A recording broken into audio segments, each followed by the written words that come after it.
கண்ணிரண்டில் நூறு வெண்ணிலாக்கள் தோன்றும், ஆனாலும் அனல் பாயும். நாடி எங்கும் ஏதோ நாத வெள்ளம் ஓடும், ஆனாலும் என்னதாகும்.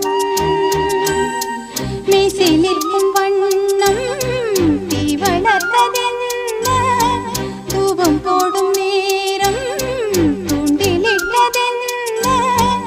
என்னையே கேட்டு ஏங்கினேன் நான். என்னுள்ளே என்னுள்ளே பல மின்னல் எழும் நேரம், எங்கெங்கோ எங்கெங்கோ என் எண்ணம் போகும் தூரம்.